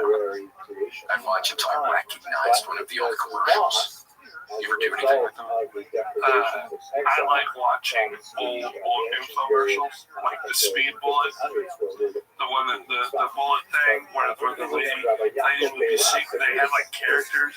It was great. I like watching. Was it like a chop slap? It was the Speed Bullet, right? I think it's called the. Is it an electronic thing? Yeah, where they press and it was like get all the food. Yeah. That one was good. I also like watching all of Billy Mays, Rest in Peace. Imagine if he would have found energy drinks before cocaine. We would have had Billy longer. We need to get you an energy drink sponsor. Yeah, if anybody happens to be watching this who is like a CEO or some sort of like high up business person for energy drink, this is y'all's guy. Yeah, this is your shot. This is the one shot you're getting with Rude. So don't mess it up. You're going to get a minute on the phone and he will decide if you sound legit or not. So get your pitch ready. And if you got Doodlebop Sweet tickets and you don't know what to do with them, right. But Drew, you need to be careful because maybe some of these people are going to say, oh, well, we're really good friends with Doodlebobs. And if you do it, we're going to get you. So be careful. Yeah, because you put that out there that you love Doodlebobs. So be careful. People might be trying to prey upon that. I'll make them sing a song for you. You're going to get a song. You're going to get human trafficked, dude. It's a good way to wake up in a shipping container. That would be a nightmare. I'm just making sure. If I have my own bowl of water, I'm okay. Oh, like a little cat? Yeah. Like lapping up water? I gotta have a good book. My least favorite part about being human trafficked would be that I don't have any of my good books. That'd be boring. Well, he's sitting here right next to me in the car, and he just told me, you'll be all right. You'll have a vape, you'll have weed, and you'll have condoms. Like, what are you even doing there? Write a book for your traffickers. Because if you're so entertained, they're like, he's got a gift. And then you don't have to do anything anymore. And then maybe they'll let you go. Yeah, they find out there's some wonderful author. I think a really good singing voice. Yeah, they can hear you start singing. They're like, hold on, where is that coming? That's not coming from a shipping container, is it? We just have a bunch of human trafficking victims. There's no way any of those people are good singers. We found love in a hopeless place. Yeah, they open up the thing. Huh? Yeah. Found love in a hopeless Let's get on the container. It's time to go. Get out of there. Come Come on, man. We're going to take you to America's Got Talent. Yeah. Hello and welcome to another episode of Jewish We're History halfway Lab. there. Today They're I'd like we're in to Bulgaria. begin Guess with where a you're discussion of the 17th Yeah. century. In particular, we're going to look at the Then you gotta be Khmelnytsky nice. I mean, if uprising. they're giving you that This opportunity. is referring to Bogdan Khmelnytsky, Shout out the Igor. Ukrainian He's pretty leader. cool. I'll show you a picture of him shortly. And it's sometimes spelled That's one of the guys taking Roman you. characters with a Polish spelling. Eric's looking at me Taking it really looks something closely like as I'm doing my Khmelnytsky. audition. It's actually pronounced Khmelnytsky with a guttural Igor at the looks beginning. hungry. This was an extremely consequential uprising in the middle of the 17th century looking at your that ass like had that a before you gotta hugely sing. negative impact on Jews in Eastern I Europe. don't know. Very large loss of life I and a love significant music, but what disruption if song through feels like forced migration of Jews they're from the kind of region. similar There to was a fairly rapid Or am I recovery wrong? thereafter. But Lady let's Gaga, take some time to talk about the uprising and I love the what latest specific was the cause for the attacks on the Jewish population. Like this picture that we're looking at is a remarkable image by Ilya Repin, a very important 19th century artist from Eastern Europe. And it shows Tell a us number of the Zaporizhian Cossacks. Zaporizhia is the place on the Dnipro River where the Ukrainian Cossacks would gather. Cossacks, the term is actually used in many different contexts, particularly when you get to the 18th and 19th century. So sometimes it's applied in very different ways. Sometimes it's used as a military designation in the Russian army and so on. But the original Cossacks, or Cossacks, were these kind of freebooters, these cowboy types who fled typically from their homes where they were serfs and created these pretty much all-male settlements in fairly remote places such as the rapids on the Dnipro River. And there they engaged in some kind of not sure what the right word for it, sort of like nationalistic piracy, where they would raid enemies of the Ukrainian people, which was still kind of like in formation. This is before the creation of national awakening in the 19th century, but definitely there was an ethnic group that had a very common language and were overwhelmingly Orthodox, that is, worshiping Christian Orthodoxy as opposed to Catholicism. And regarded themselves as being, some type of Slavic group, not quite the same as the Western Slavs, and not. They set up your son. You're looking at your dad right now, Drew. Oh, God. Papa, don't preach. Picture, if you will, your wheels are made of clay. Picture, if you will, you have a cardboard sign. Pick up the marker and begin to write. Good evening. Thank you for joining me here. My name is William. I would like a toasted grilled cheese and $100 cash. To whom it may concern. Thank you. Good night. Amen. I wrote it on the sign, Casey. I wrote it on the sign. I swear, next time I go back, I'm gonna go with the sign and maybe outside of a Randall's or just a street corner or something. Yeah. Well, Bridgeport, Connecticut? Oh, it's too cold up there, and it's gonna be fall time. Oh. I can't. Maybe next year. Yeah, maybe next year my shoulder gets better. Because it's probably gonna hurt in the cold. Casey might be able to wish some hot chocolate into your belly right before you go. Yeah. I could wish it. Well, spell it, my bad. It's not necessarily wishing, but thank you for apologizing. But I could spell it where it's right when you take that first sip.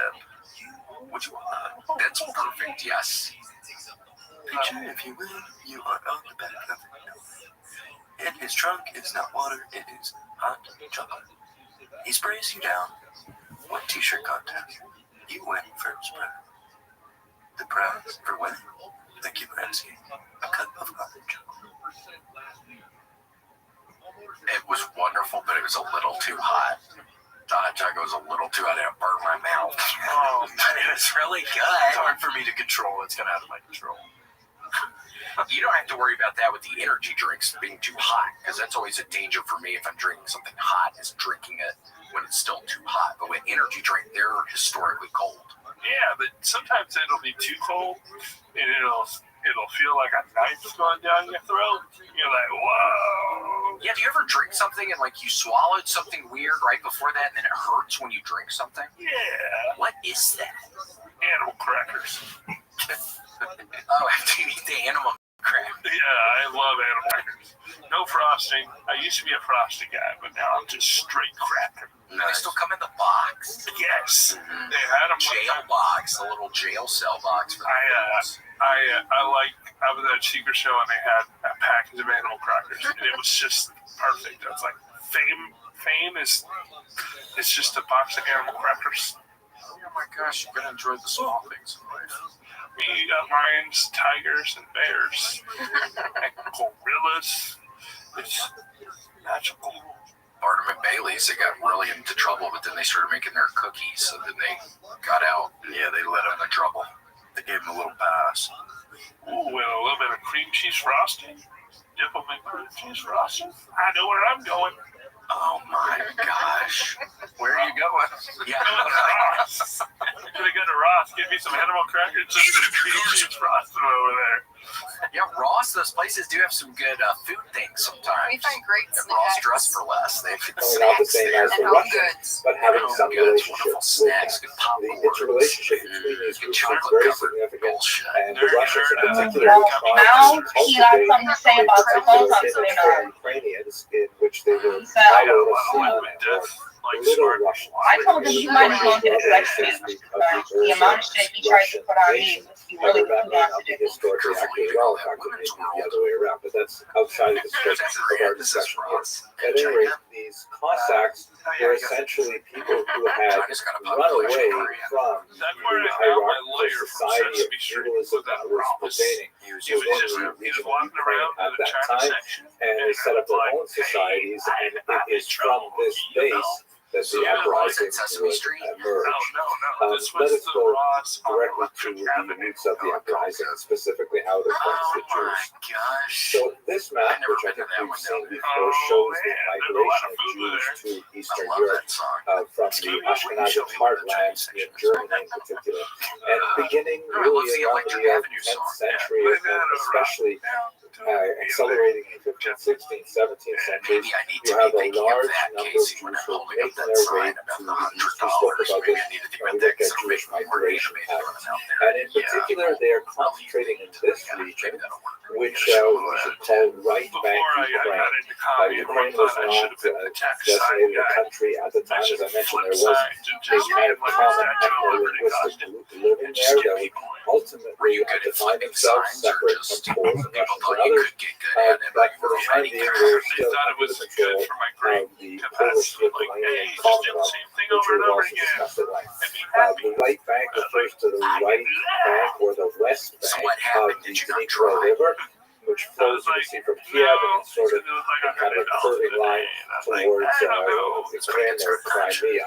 And it is along this river that we have the Zaporizhzhia, where the Cossacks are housed, and a large number of Jews are settling in this region. What are they doing there? Well, economically, the most important thing that they are doing is they are acting as middlemen between the Polish nobility and the Ukrainian peasants.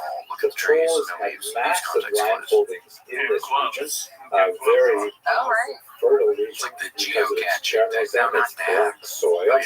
This is the region called the Yeah, Red it's at Basket Somerset, of yeah, Europe. where the people can see And the picture, Polish landlords figure out what city were it is, and then very old. keen on hiring the from the Jews soil. to manage these massive That's estates We saw while they some. lived Erica, in the remember Polish that heartland cocky to ass the kid north and we to the saw? west.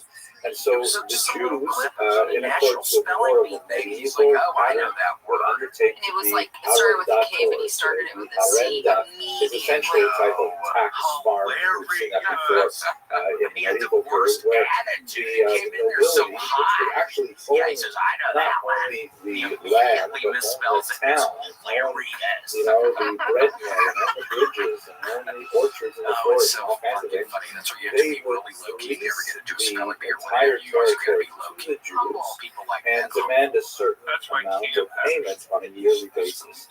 and they authorized the Jews Yeah, humble. to act as a community to essentially tax the local peasants in whatever way would be effective at raising the amount of money that was contracted. This type of tax farming is, perfectly acceptable way of running a kind of rental relationship, but it can become exploitative very easily, particularly if the Polish noblemen say, we're doing well, we're collecting 1,000 zloty from our territory this year, let's stop it to 1,100, let's start moving next year. And the Jews were entrusted with collecting those taxes. Of course, what is now recalled is that Jews have to collect more than that tax, and the difference between what they have to pay the Polish noblemen and what they charge the Ukrainian peasants is what they get to see. So it is an inherently exploitative system, particularly as the noblemen get greedy and demand more and more, the Jews have to go back and find new ways to get that tax out of life. So that tax system has developed in a whole variety of ways. It could be taxes on produce, it could be a work tax, like it's called today, which is called Rothschild at that time. Or it could be a tax on using services like bridges or hunting in particular forests, or even, as was alleged by many folktales, using the church. For example, if a Ukrainian peasant had a child and wanted to baptize the child, according to widely perceived beliefs, Jews were charged to use the keys to get into the church. This has been widely disputed. It is kind of an entirely offensive thing, but there have been some researchers that have argued that in fact this did happen from time to time. Anyway, it is the kind of situation where the Ukrainian peasants would certainly resent the Jews as the leading edge of Polish authority and Polish demand on their autonomy. Now, the Jewish platform was the backbone of the economy, but it was not obviously the only thing the Jews were doing. We were involved in all kinds of other small crafts and small-time commerce and things like that. But perhaps the most significant related to the Latin which is the fact that Jews were frequently involved in innkeeping. You can see in this remarkable 1928 image by Gustav Kurati, the so-called Kretschmann, or the inn, which was typically manned by Jewish families. It's not because the Jews were specifically interested in the hotel hospitality business, but because the noblemen often gave the Jews a monopoly on the production, distillation, and sale of alcohol. This was something called propinatia. And so the Jews could control this entire industry and tax it and then pass along the profit to the Polish noblemen. And this was one of those remarkable moments where the Jews occupied a particular position in society where they were providing a service which was obviously appreciated by the local population, especially if they offered it on credit.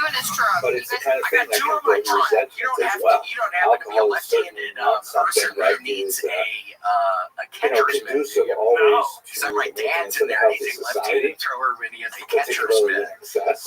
And also the use of credit for the consumption of alcohol is something that we certainly want to encourage in the main. And so you can see why resentment could easily build up against the Jews because of their role in the entire economic structure. Note also in this image there is a Jewish pleasure artist, which is something that was especially associated with Eastern Europe.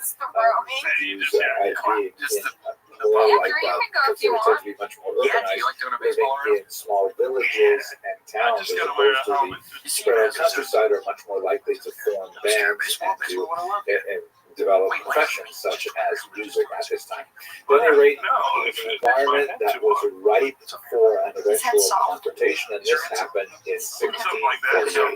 So this man shown here, Bogdan Chmelnytsky, capitalized on the dissent that was ripe among these Cossacks who had fled society because of their unhappiness with their serf owners and so on. and Cuban he baseball player, gathered together he and looks in like a a Cuban. proto-nationalist movement led them to massive attacks against Catholic voters mandates and their Jewish agents or legislators. Now, let us recall that this is not only an economic repression of Ukrainians, they also perceive it not incorrectly as a religious oppression as well, because these Kurds are Ukrainians are Orthodox, and the Kurds are making strong proselytizing moves in the western part of Ukraine, and in fact created a church there that was kind of like a compromise between Roman Catholicism and Eastern Orthodoxy, in which, for example, the rights were allowed to remain, the Orthodox priests were allowed to marry, but it was technically under the authority of the Roman Catholic Church. So Khmelnytsky and his Cossacks deeply resented this incursion into their religious identity as well, and it was dramatically successful.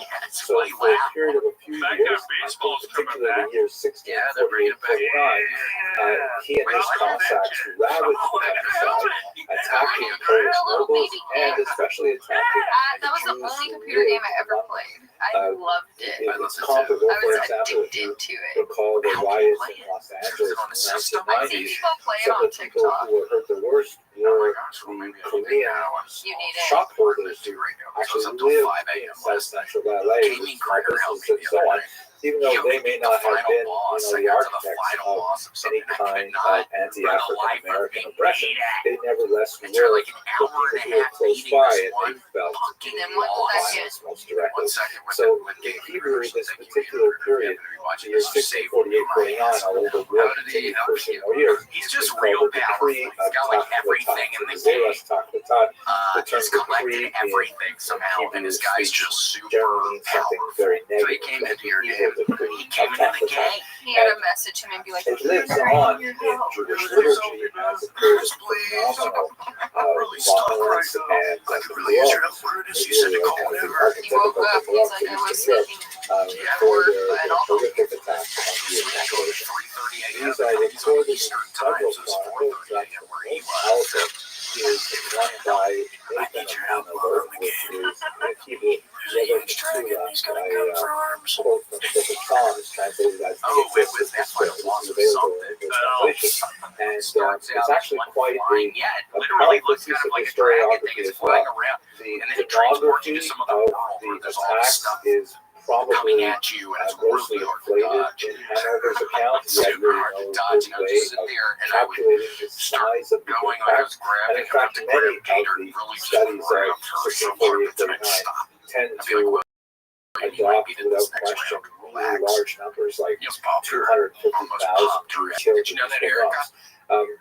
Research by modern scholars like Shelley Staffer in particular have proved that it really can't be quite that large, primarily because there weren't that many Jews living there at the time, and also because the recovery after the violence had all subsided was actually fairly rapid. There's no question that it was a huge, devastating attack on the Jewish population. Horrific attacks, and there was a lot of Jews who fled the region. We have many accounts from Glickle of Hammond to the important commentator Shach, who all write about their experience at this time. But the numbers that are commonly believed about are probably large. It's probably in the tens of thousands, a horrific number, and certainly not in the hundreds of thousands. Apple cider. At any rate, what ends up happening to this uprising on a political level is that Khmelnytsky decides to ally himself with Russia against Poland and turns his political attitude to Russians, which initiates a centuries-long association with frequent difficulty between the emergent Ukrainian nation and the Russians. More on that perhaps when we get to the 19th and 20th century. For Jews, however, it sets in stone a kind of attitude towards the Ukrainians, which Ukrainians Ukrainians tend to I call would do apple cider vinegar. Ukrainophobia. Again, Is it not without chaser? reason, No, because of the instead of historical liquor, I would just precedent drink of the Husky I Rebellion, I'd which bring would my be own bottle repeated of apple 100 years cider vinegar later and be like, with I'm the ready to Hagedorn party, boys. Rebellion as well, and That's one sees funny. it again in the 20th century with the pogroms My of tummy don't feel 1919, good. and Yeah, when you down a whole bottle of the apple cider vinegar, I know of the you Holocaust as well.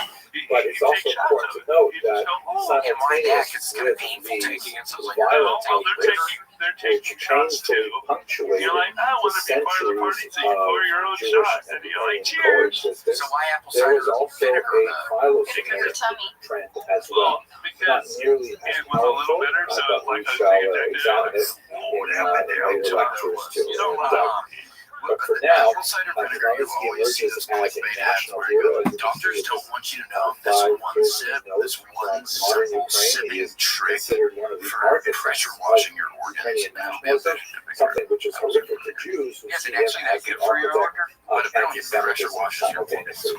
Just I to give need you some one pressure more washing down indication there right of now that, because my this is shattered actually so hard. a And you famous know what? It might monument even help your that shoulder. stands in Maidan Really? Nationalist in Somehow, Kyiv but today, the spell on word Tubal Khmelnytsky, Yeah. and it was erected in the early 20th or late 19th century. It shows him famously What's your pointing favorite to sweet the beer? north, to Russia, which this was erected by the Tsarist authorities, which really like to play up the It's fact all that coming back to decided me to now. ally with the Russians. Coming back to me The now. original version of this rather elaborate statue, the original I draft, love that one. actually had a much more chauvinistic You attitude. guys are 6 for 6. This is Let's the go only for picture I lucky can number find 7. on We're the going web, to go out on but this. in Are the you guys original ready? draft, Yes. this is a casting of it. Nothing.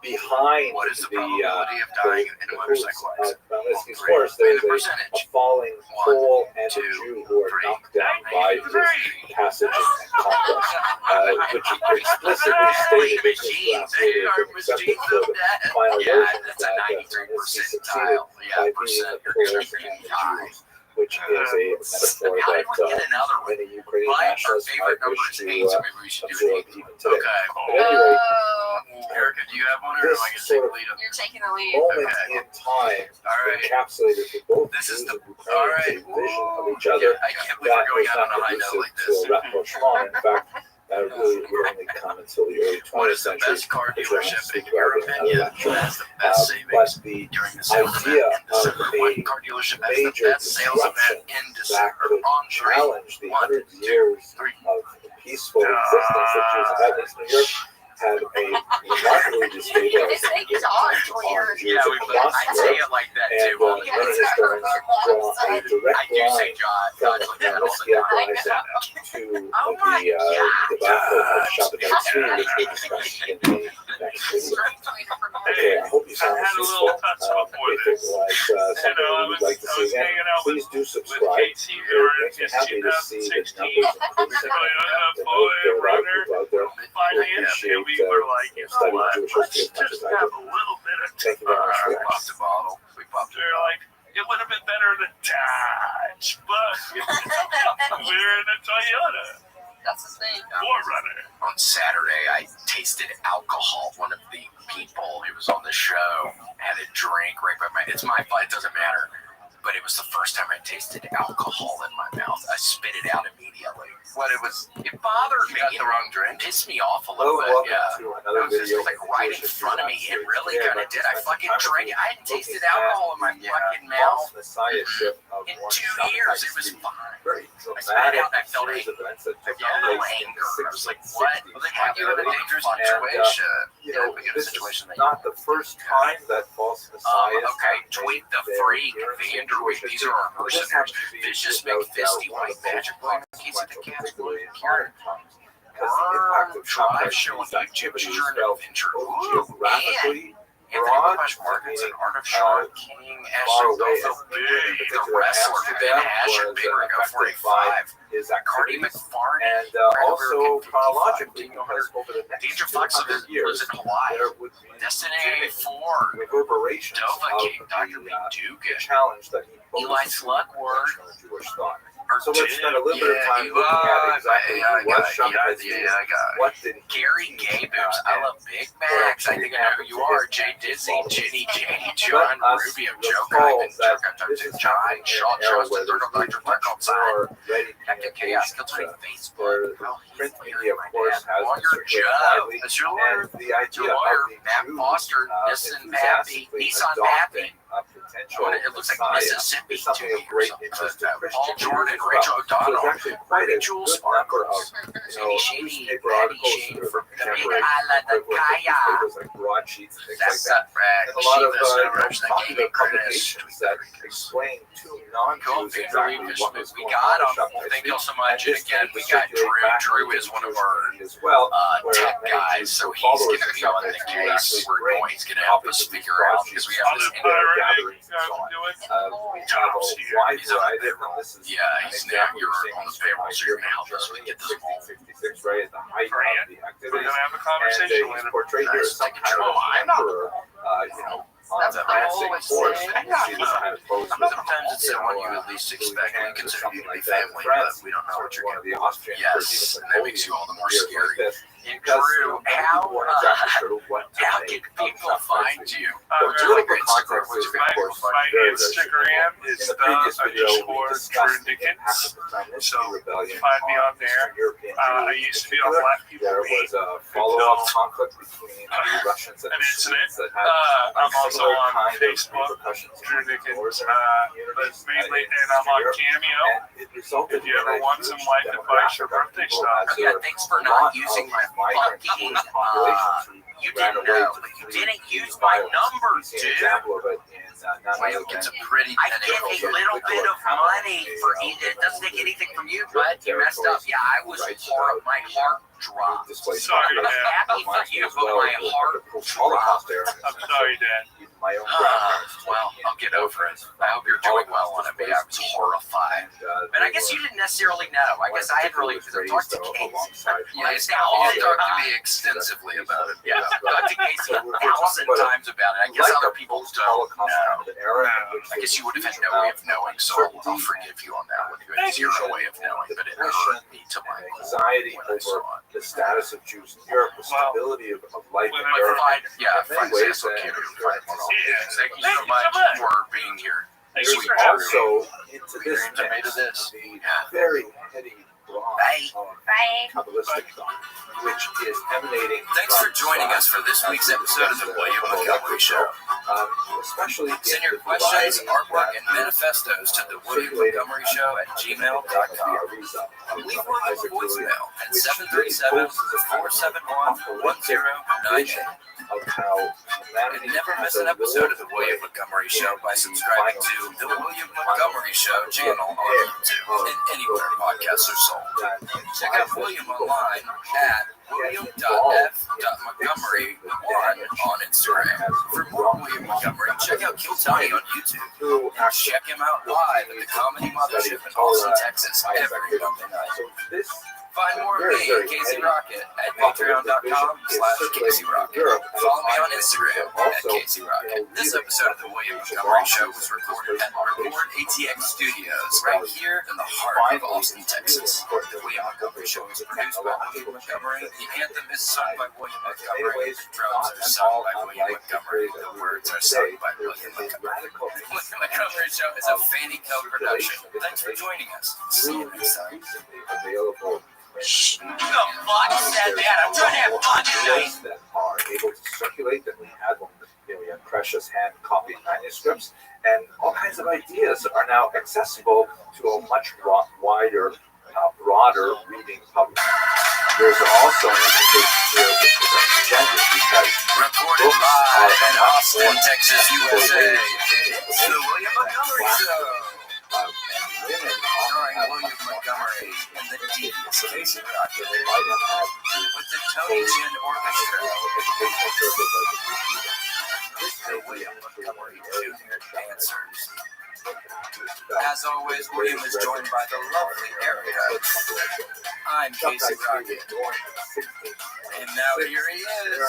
The Big Red Machine, the Memphis Strangler, William Montgomery. Widely regarded as a something of a talented by this behavior of mine, or maybe proud of me, or what? But not proud of me. But I don't know how horrified he would have been. That's what happened a couple of Sundays ago. I get back to the airport. I slept. I don't remember where I was coming back from. Maybe an hour or two. You know that feeling. I'm not feeling great when I get back, and I see these two old women at the desk where they get the bags, and they're just walking down there. And it's two old Jehovah's Witnesses women, and I was like, oh, so y'all think you're part of the 104,000? I'm like, there's no way. And they're like, I start talking to these women, and then I'm like, William, get out of here. I start thinking, man, get out of here. What are you doing? At any rate, Why are you taking out this frustration on these sweet old ladies? Didn't you ask them if they celebrated holidays and stuff? Yeah, they said they don't celebrate the holidays or birthdays. I was like, well, good luck freaking finding anybody who wants to do that.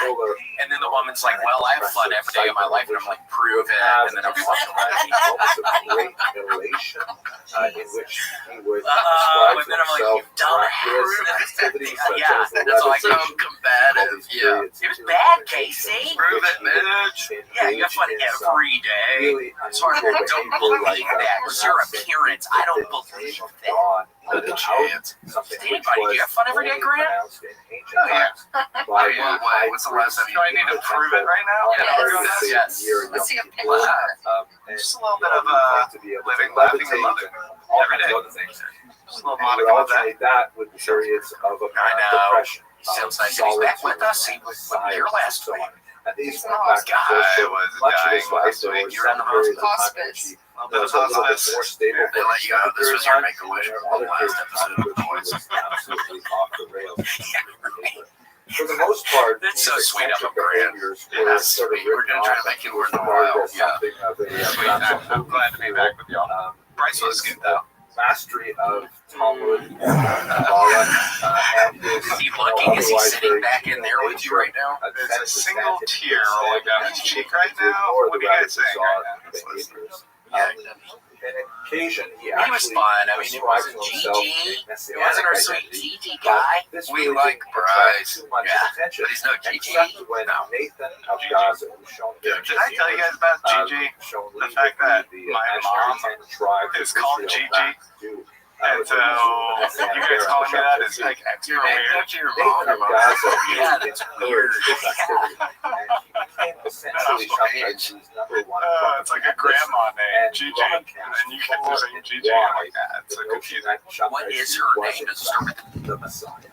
This was something which was certainly not good for Shabtai Tzvi's mental health, tended to enable the worst aspects of his mental illness, and encouraged him to explore further and further his, delusions of grandeur. So, what were the characteristics of the things that Shabtai Tzvi was talking about? Well, first of all, as I mentioned, at the peak of his mania, he proclaimed himself the Messiah. He would regularly hand out various titles, King of Europe, things like that, to his friends and associates. He would demand of them various acts of obeisance, which typically involved antinomian behavior. And antinomianism, we should really define it here, this is perhaps one of the most characteristic elements of his activity, and the one that garnered both the most enthusiasm among his followers and the most criticism from his detractors. Antinomianism means basically anti-law behavior, nomos meaning law in Greek. And he would take the strictures of Judaism and the calendar of Judaism, and he would simply turn it on its head. He would proclaim fast days, now feast days. He totally disrupted the calendar. He once celebrated the 3 pilgrimage holidays of Passover and Sukkot and Shavuot all in 1 week, as they're spread out throughout the year. He would regularly, as I mentioned, pronounce the name of God aloud. He would transgress the Sabbath in various ways, and these were, quite alarming to traditionalists. But people who saw him as the Messiah would read into these behaviors a type of new evaluation of the laws. In particular, things like taking the fast day of Tisha B'Av, the 9th day of the month of Av, which is regarded as the national day of Jewish mourning for the destruction of the temple, but there are prophetic teachings that say that that particular day will become a feast day because it will herald the birth of Messiah. Shabtai Tzvi also, by the way, just a grandma. No, her name is not with a G. very convenient, perhaps intentionally so. So It doesn't matter. I've now steered into an area I'm not sure I'll know. Gerald Gary Davis claims to be the Messiah. Perhaps the Nailed it. most Gerald Gary Davis.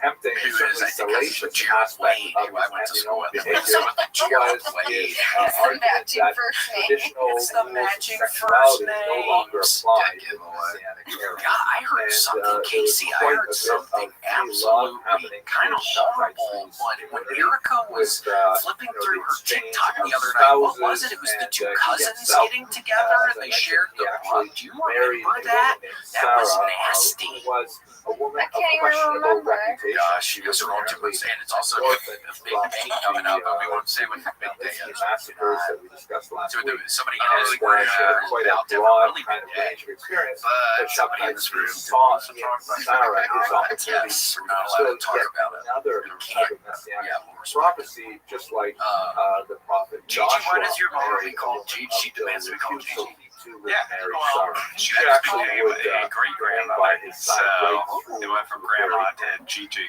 Great So grandmother. The this, Gigi century. kind of She was licentious Gigi behavior. before. So It's a she grandma started. nickname. So they heard Casey say it for the first time and then started calling her Gigi because they liked it when Casey was calling you Gigi. Most manic, Essentially, he yeah, actually I was really excited to have that name, and feeling so stole it from me.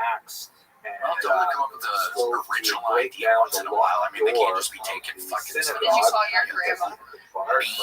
Praying in Italy with them.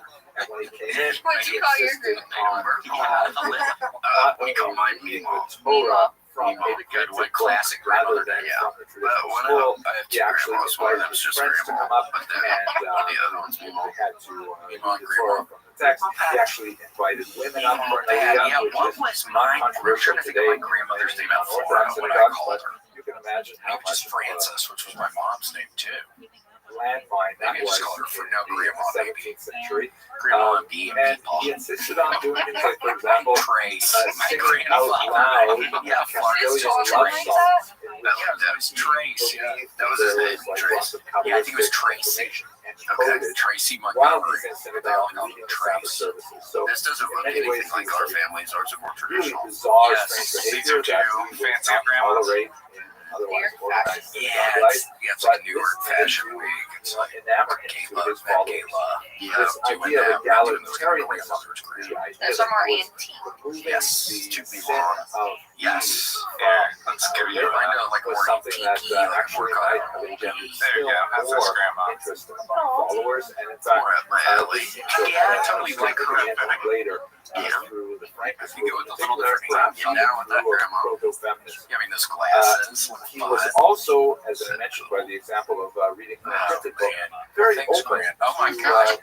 new ideas Casey, of we saw it. technology We saw and the how movie this was actually Longlegs. part of the unfolding. Okay, of did the it startle you to your very So core? what ended up happening? It did. I was confused when it was going on. I was like, hold on, what's happening here? How's this happening? And then what? He was possessing the 1665 and balls? 1666, what ended up Did you happening watch it, is Graham? Yeah. I he figured don't it know was if time I- now Yes. to I don't proclaim know his if that even messiahship means. No, I haven't seen for it. the What a Sultan spoiler of alert. the We're doing a big Empire, spoiler for Longlegs. It's up and next. Do an emergency spoiler alert. Yes, if you haven't seen Longlegs, don't listen to the Ottoman this. Sultan actually listen to this dealt with next him part, in because a it's a fairly Yeah. measured So manner, he's possessing the seeing that there really was quite a he's putting groundswell them of in the support mannequins to do for him. crime. He didn't And want to then make the Shabtai girl's into a martyr, but on mom the is other hand, obviously, delivering he the couldn't mannequins. tolerate. Yeah, I guess she someone just proclaiming likes to himself do as it. Messiah, Because he demanding let her live, right? But then he had to work when for her because he was a Shabtai devil Tzvi guy. Yeah, she has a came new job to the now, Sultan, he murdering was, families. I thought that line was was stupid. intercepted at Yeah, I sea know. and It's a good held fic. offshore I for know, quite but a you were time. the Well, brown, eventually, not nurse, but the met brown, with some of the high officials of the nun Sultan, but not with the outfit. That was Sultan kind of fun. directly, who, according He to was some creepy. I accounts, wish he was actually more. lived Yeah, I would have liked to have seen more of him.